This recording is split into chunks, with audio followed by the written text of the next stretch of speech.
ये बात उस समय की है जब मैं अपने गांव जा रहा था। मेरे गांव पहाड़ों के बीच में बसा है, घनी आबादी से अलग थलग। मेरे गांव में एक कच्ची सड़क है जिस पर केवल एक बस चलती है जो गांव से बाहर तक ले जाती है और लाती है। मैं अपनी नानी के घर गया हुआ था और वहीं से ही लौटकर आ रहा था। रात का समय था। बस ने मुझे गांव के बाहर उतारा था क्योंकि सड़क गांव से बाहर की ओर थी और मेरा घर गांव के काफी अंदर था। पर इससे मुझे कोई फर्क नहीं पड़ता क्योंकि पहले भी मैं बहुत सी बार सफर कर चुका हूँ। पर इस बार मैं काफी देर रात गांव में पहुंचा था। मैंने अपना सामान उतारा और उसे उठाकर अपने घर की तरफ बढ़ा। उस समय रात के लगभग 12:30 बजे थे और जैसा कि आप जानते हो गांव में लोग जल्दी ही सो जाया करते हैं, तो वैसा ही था।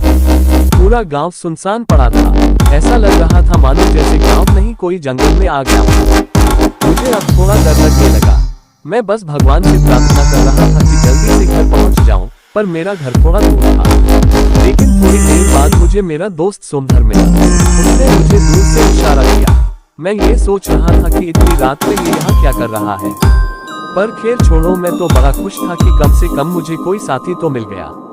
अब मेरा डर कम हो गया है क्योंकि इस सन्नाटे में चुप्पी तोड़ने के लिए कोई तो है मेरे साथ। उसने मेरे पास आके मेरा बैग उठाया और मेरे आगे आगे चलने लगा। चलते हुए मैंने एक बात पर गौर किया कि ये इतना चुप क्यों है।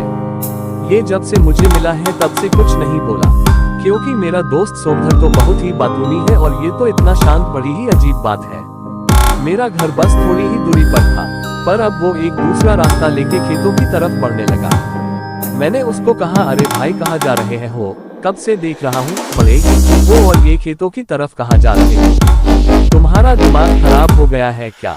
उसने मेरा हाथ पकड़ा और जबरदस्ती मुझे खेतों की तरफ ले जाने लगा। उसका हाथ बहुत ठंडा था। मुझे समझते हुए देर न हुई कि यह मेरा दोस्त नहीं है। वो मुझे पास ही के एक कुएं तक घसीटते हुए ले जा रहा था। मैं जोर जोर से चिल्लाने लगा। मेरी आवाज सुनकर गांव के बहुत से लोग जग गए और मेरी तरफ दौड़कर आने लगे। जब वो मेरे पास आए तब तक मैं बेहोश हो चुका था। सुबह जब मुझे होश आया तो मैं अपने घर पर था। मुझे उठा देख सब घर वाले मेरे पास आए और बोले, तुम ठीक हो? तुम्हें क्या हो गया था? तुम रात को बरगद के पेड़ से लिपटे हुए बेहोश पड़े थे। तुम्हारे साथ क्या हुआ था? मैंने उन्हें अपने साथ जो हुआ वो सब बताया। उस समय मेरा दोस्त सोमधर भी वहां ही था।